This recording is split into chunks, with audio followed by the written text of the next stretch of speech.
So they call you single, right?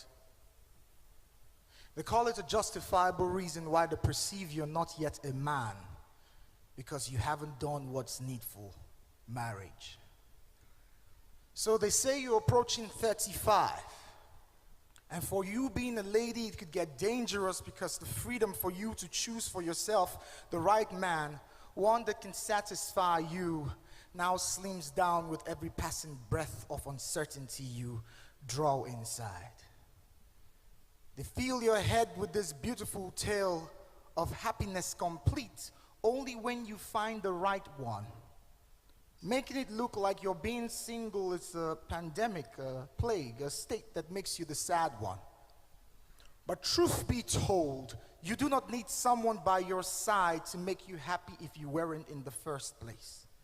Because an unhappy you together with someone who is not or who is too would only produce a taste that could only be described to the tongue as awful. See, marriage is not the solution for sadness. Neither is it the cure for childishness. Now what we're having are people elevating human beings to be their gods, trying to find completeness in their spouses instead of Elohim. It's no wonder they keep falling into this state of cardiac arrest, they self-destructing. Now we're having young, fine, beautiful, God-given princesses stripping off their robes of dignity just to hear the brother say, "Will you marry me?" And young, fine, intelligent princes selling away their destinies quick so they could make this monies to impress some lady judiciously. Like, seriously? How belittling it is for us to reduce ourselves from that glorious heavenly state of mind simply because we're eager to procreate. Now, don't get it wrong here. Marriage is a wonderful thing. One created by God with the sole intent of bringing out the best in both partners.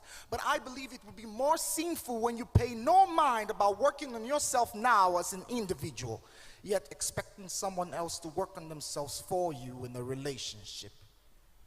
See, you cannot be expecting someone who's perfect if you aren't willing to commit yourself to being perfect in the first place. See, marriage is about giving, not necessarily about receiving. But how can you give what you do not have within?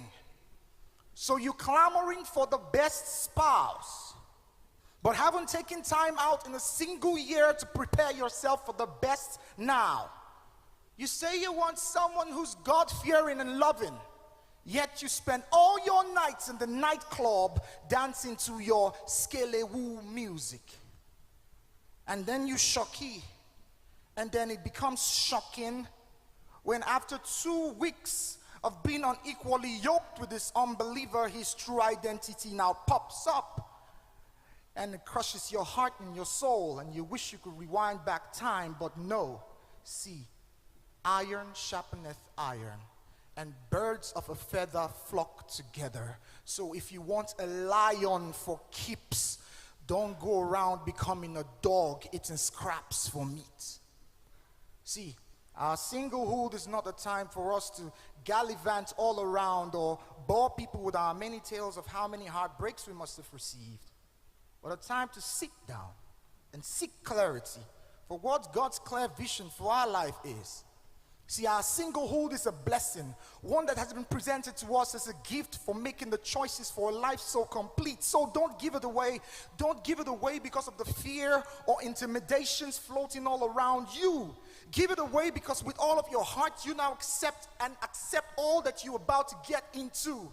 Because the union called marriage is much more than a sweet joke on stage when the pastor says you may kiss the bride and the crowd cheers all because your lips are locked in hers. Marriage is never to be done because your time is running out or because your friends and members of your church are from the singlehood signing out. Marriage is serious business, a doorway to a family, one that can be either productive or toxic to a society, so work on yourself daily. If you're single, respect it. If you're single, honor it, because it's just that one I do. And when you finally in front of God say it, you would with all of your heart have meant it.